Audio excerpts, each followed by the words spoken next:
Hello traders, welcome to the next session. आज है हमारा 16 अप्रैल और आज है सेंसेक्स का एक्सपायरी। मैं थोड़ा प्रीमियम्स वगैरह सेलेक्ट कर लेता हूं। और आज भी मार्केट गैप अप स्टार्ट हुआ है। निफ्टी में हम लोग ट्रेड करने वाले हैं। निफ्टी लगभग 160 पॉइंट का गैप अप है। ये हमारा कॉल साइड का प्रीमियम है। आज भी हम लोग पुट साइड में प्लानिंग करेंगे, लेकिन जस्ट मैं ऑब्जर्वेशन के लिए कॉल का प्रीमियम देख रहा हूँ, है ना। ये मैं पुट साइड में एंट्री ले लेता हूँ, ठीक है। बस हमारा एज यूजुअल वही फंडा है। आज भी मार्केट गैप अप हुआ तो उसी कंसेप्ट को मार्केट दोहराएगा, है ना। कि बहुत सारे रिटेलर लोग या फिर बहुत सारे लोग जिन्होंने कॉल साइड में बाई किया होगा वो लोग अपना अपना प्रॉफिट बुक करेंगे। और प्रॉफिट बुक करेंगे तो मार्केट क्या होगा, मार्केट गिरेगा। तो उसी कंसेप्ट को मैंने अपने दिमाग में रख के पुट साइड में एंट्री ले लिया है, ठीक है। अभी देखते हैं ये मार्केट हमारे साथ क्या करता है। मैंने अपने एनालिसिस के हिसाब से पुट साइड में एंट्री ले लिया है। अब ये देखिए, एंट्री लेते ही हमारा प्रॉफिट हो रहा है ना। ये काफ़ी अच्छा है। यस यस, ये कमाल का है। अभी देखिए, प्रॉफिट के बजाय लॉस भी हो सकता है। देखिए मार्केट में ना इतनी जल्दी खुश होने की ज़रूरत नहीं है। कभी कभी क्या होता है, जैसे आपका टारगेट है 3000 का और 2985, 2950, 2940 रुपये, 2989 रुपये में जाके मार्केट वापस आ जाता है। समझ रहे हैं। तो जब तक आपका एक टारगेट बुक ना हो जाए, मतलब प्रॉफिट लॉक ना हो जाए, तब तक हम लोगों को ज़्यादा सेलिब्रेट करने की ज़रूरत नहीं है। मैं 3 साल से मार्केट में हूँ और कई तरह के चीज़ें मैंने ऑब्ज़र्व किया है ना। तो बहुत जल्दी उदास भी नहीं होना है और बहुत जल्दी सेलिब्रेट भी नहीं करना है। जैसे अभी हमारा देखिए 1-200 का प्रॉफिट जा रहा था, अभी यहाँ पर लॉस में चला गया मार्केट। तो क्या हम लोगों को घबरा जाना चाहिए या डर जाना चाहिए? देखिए क्या है, मैं आपको एक बात बताता हूँ कि डरा हुआ मन जो है ना, इस मार्केट में नहीं टिक सकता है। तो आपको डरना नहीं है। एक बार आपने डिसाइड कर लिया कि बाबा आज मार्केट को कितना पैसा देना है, चलो मैंने डिसाइड किया 2000 रुपये देने हैं, तो बस मैंने 2000 का स्टॉप लॉस लगा दिया है। अब मुझे मार्केट से चाहिए कितना?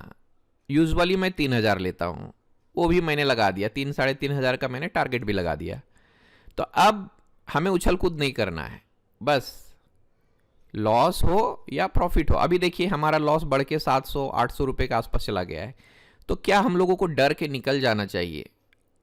नहीं, जब तक हमारा स्टॉप लॉस कटता नहीं है, यानी हमारा जो लिमिट है, हमारा जो आज का लॉस का बजट है वो ख़त्म नहीं होता, तब तक मैं नहीं निकलने वाला हूँ मार्केट से, ठीक है। यहाँ पर क्या कर रहा है मार्केट, बहुत सारे लोगों का जो है ना राउंड लेवल के पास, जैसे कि यहाँ 200 का जो राउंड लेवल है, यहाँ पर बहुत सारे रिटेल ट्रेडर्स का स्टॉप लॉस होता है। स्टॉप लॉस हमेशा रिटेल ट्रेडर क्या करता है कि राउंड लेवल के पास लगाता है, जैसे 200, 180, 190, 170 इस तरह का। तो शायद मार्केट लगता है मुझे कि यहाँ तक भी आ सकता है। कल का जो क्लोजिंग है वो सपोर्ट बन सकता है और ये भी एक लेवल अच्छा इंपॉर्टेंट काम करेगा। तो हाँ, मैं कहाँ था, तो बाबा हम लोगों को मार्केट में डरना नहीं है, इस फ्लैक्चुएशन से हमें डरना नहीं है। देखिए यहाँ पे 196-97 देखते हैं। बहुत सारे लोगों का स्टॉप लॉस काट के हो सकता है ये ऊपर चला जाए, है ना। ये देखिए हमारा लॉस थोड़ा कम होने लगा है, तो ये अच्छी शुरुआत है आई थिंक। हर दिन की तरह लेते ही एकदम धाएं धाएं धाएं धाएं प्रॉफिट नहीं मिलता ना, और कोई भी इतना एक्यूरेट नहीं होता मार्केट में, है ना। मैं भी नहीं हूँ, मेरा भी जाता है स्टॉप लॉस, कई बार जाता है। आप इस सीरीज में देखे होंगे शुरुआत में ही। लेकिन मैं कोशिश करता हूँ मार्केट को अपना पैसा कम दूँ। जैसे ये 2000 रुपये दिखने लगेगा, मैं अपना स्टॉप लॉस को ट्रेल करके 1000 में कर दूंगा। यानी अगर मार्केट वापस भी आता है तो मेरा कितना पैसा जाएगा, 1000 रुपये जाएगा। और अगर ये गया हमारे साइड में तो कितना पैसा आएगा, 3000 के प्लस, ठीक है। तो हम लोगों को हमेशा इस रिस्क रिवॉर्ड रेशियो को फॉलो करना है भाई। मैंने भी 2 से 3 साल तक यही फॉलो किया है। पहले क्या था, मैं अनाप शनाप ट्रेड्स लेता था। शुरुआत में हम लोगों को, या मुझे तो इतना एटलीस्ट पता नहीं था रिस्क रिवॉर्ड रेशियो मेंटेन करने का इतना बड़ा फ़ायदा होता है। ठीक है, एक तो आप पहले से प्लान कर लो कि आज का मैं रिस्क कितने देने वाला हूँ मार्केट को और लेने कितने वाला हूँ, दोनों ही फिक्स रखो आप। उससे क्या होगा, आपका डर और लालच दोनों ही कंट्रोल में रहेंगे। तो हर दिन की तरह मैं आज भी वही सेम मेथड को फॉलो करूँगा, क्योंकि एक ट्रेडर को ना हर रोज़ एक ही काम करना होता है। अगर वो हर रोज़ एक काम नहीं करेगा तो वो फिर एक डिसिप्लिन्ड ट्रेडर नहीं है ना। भले मार्केट जो भी दे, उसको loss they profit they, doesn't matter. ठीक है, ये मार्केट का हिस्सा है। अच्छा, अगर सुनिए कि भाई मेरा आज स्टॉप लॉस कट जाता है, तो क्या ये मेरा फंडा गलत था या मेरे कंसेप्ट गलत थे? नहीं। ठीक है ना, मैंने लॉस को मतलब बड़े लॉस से बचने के लिए ही स्टॉप लॉस लगाया है। ठीक है, तो बड़े लॉस से बचने के लिए स्टॉप लॉस लगाया जाता है, यानी 2000 के बजाय हमारा पूरा कैपिटल ना साफ हो जाए, यानी जितना हमारा कैपिटल लगा होगा यहाँ पर 14-15 हज़ार रुपये, कहीं वो ना चला जाए। तो 14-15 हज़ार जाने से अच्छा है 2000 चला जाए। ठीक है ना, अगर ये हमारे साइड में गया तो 3000 मिलेगा, अगर ये हमारे खिलाफ गया तो 2000 जाएगा। तो ये स्टॉप लॉस इसीलिए लगाया जाता है कि हम लोग मेजर लॉस से बच सकें। ठीक है, ये देखिए, अगर हम लोग अभी 800 का लॉस देख के निकल गए होते तो ये प्रॉफिट देखने को मिलता क्या? नहीं मिलता। तो ये माइंडसेट डेवलप करने के लिए भी वक्त लगता है। आई थिंक जिस स्पीड से हमारा निफ्टी गिर रहा है उस स्पीड से हमारा प्रीमियम नहीं बढ़ रहा है। तो हो सकता है सेंसेक्स का एक्सपायरी का असर इसमें भी हो रहा है। ठीक है, तो एक्चुअल में एक तो एक्सपायरी का असर हो सकता है, और दूसरा क्या है कि मैंने ऑपोजिट डायरेक्शन में ट्रेड लिया है, यानी आज है मार्केट बुलिश और मैंने ले लिया है बेयरिश साइड में। तो इसलिए ही प्रीमियम हमारा स्लो बढ़ रहा है। ओके, ये देखिए, जिस स्पीड से हमारा निफ्टी गिर रहा है उस स्पीड से हमारा प्रीमियम नहीं बढ़ रहा है। एक सीक्रेट बात बताऊं क्या आपको, मैंने ऑब्जर्व किया है कि कॉल साइड से ज़्यादा और बड़ा प्रॉफिट पुट साइड में बनता है। ठीक है, तो मार्केट में आप कोशिश करो कि पुट साइड की एंट्री बनाओ। ठीक है, क्योंकि बाय करते समय लोग धीरे धीरे बाय करते हैं, लेकिन सेलिंग जो होती है ना वो धड़ाधड़ होता है। तो इससे क्या होता है, पुट साइड का प्रीमियम बहुत ज़्यादा जंप करता है। तो मैंने मैक्सिमम प्रॉफिट्स जो बनाए हैं मार्केट से वो सेलिंग में ही बनाया है। पहले बड़े बड़े लोग कहते थे कि बस सेलिंग साइड में जो प्रॉफिट बनाना सीख गया वही असली वेल्थ बनाता है। ठीक है, अभी देखिए जिस स्पीड से हमारा निफ्टी गिरा है उस स्पीड से प्रीमियम तो नहीं भागा।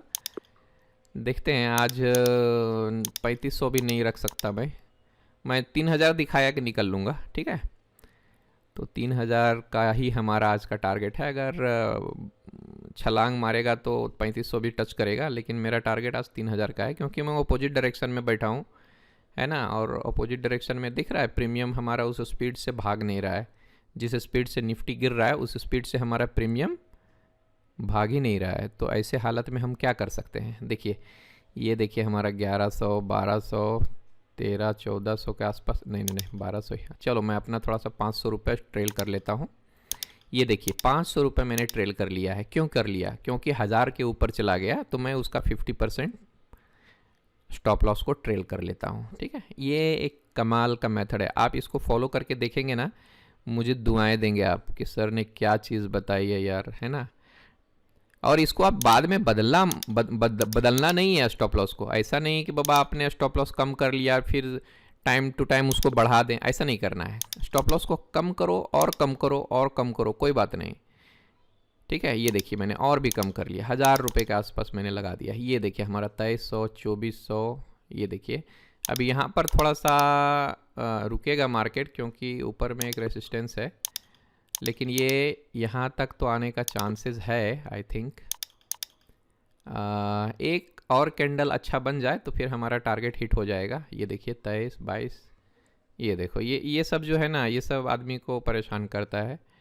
ये देखो अभी इसका मैं क्या ही करूँ, देखो अभी 2600-2700 से नीचे आ गया 1700-1800 से। देखिए ये हमारे हाथ में नहीं है, ठीक है ना, हमें बस अपने टारगेट का इंतज़ार करना है और स्टॉप लॉस का इंतज़ार करना है। अभी हमारा कितने का लॉस है, मैक्सिमम 1000 रुपये का जाएगा, तो कितना जाएगा, 1000 रुपये जाएगा, लेकिन आएगा तो कितना आएगा, 3000 रुपये, ठीक है। चलिए थोड़ा सा एक और अच्छे कैंडल का इंतज़ार करना है हम लोगों को, तो थोड़ा पेशेंटली हमें बैठना पड़ेगा। ये देखो ये तो हमारे साइड में जा रहा है ना, it's very nice very nice. शाबाश शाबाश, 3000 दिखाया कि मैं आउट, 3000 में आउट होना है, 3000 में आउट होना है, ये बोलते रहो भाई, 3000 में आउट होना है, या जो भी टारगेट है आपका वो बोलते रहो मन में कि बाबा 3000 या 4000 या 5000, जो भी आपका टारगेट है वो आप बोलते रहो, नहीं तो आप लालच के चंगुल में फंस जाओगे। ये मैं और थोड़ा सा ट्रेल कर लेता हूँ। अब मेरा लॉस क्या हो गया है, 0, यानी ये मेरा ट्रेड रिस्क फ्री हो चुका है। देखिए इसी तरीके से अभी मैं स्टॉप लॉस को ऊपर की तरफ ट्रेल कर सकता हूँ, लेकिन नीचे की तरफ मैं बिल्कुल भी नहीं करूँगा, यानी अब ये ट्रेड मेरा रिस्क फ्री हो चुका है। यानी अगर ये मेरा स्टॉप लॉस भी लेता है, यानी ट्रेलिंग स्टॉप लॉस भी लेता है, तो भी मेरे घर से 1 रुपये भी नहीं जाने वाला है, जहाँ तक आएगा 300-400 रुपये, ठीक है। तो यही है। अभी आपको लग रहा होगा यार ये तो इतना अच्छा खासा प्रॉफिट जा रहा है, तो निकल क्यों न लें, नहीं, हम लोगों को अपना रिस्क रिवॉर्ड रेशियो को फॉलो करना है, ठीक है ना। ये देखिए 2600-2700 आ गया है, बस यहाँ पर हमें 3000 दिख जाए मैं निकल लूँगा, ठीक है भाई। 26-27, एक और सीक्रेट बात मैं बताता हूँ, ट्रेडिंग डेस्क पे बैठने से पहले, ये थोड़ा ट्रेल कर लेता हूँ, ट्रेडिंग डेस्क पे बैठने से पहले आप ना 5 मिनट अनुलोम विलोम कर लो। अब ये अनुलोम विलोम कैसे करते हैं ये आप देख लेना यूट्यूब में, ये मैं नहीं सिखाऊंगा बट एक बार आप 5-10 मिनट अनुलोम विलोम करके बैठोगे ना, तो आपके दिमाग में क्लैरिटी रहेगी। ये आ तो रहा है हमारा, अब देखते हैं ये क्या करता है यार, टच हो जा भाई जल्दी से।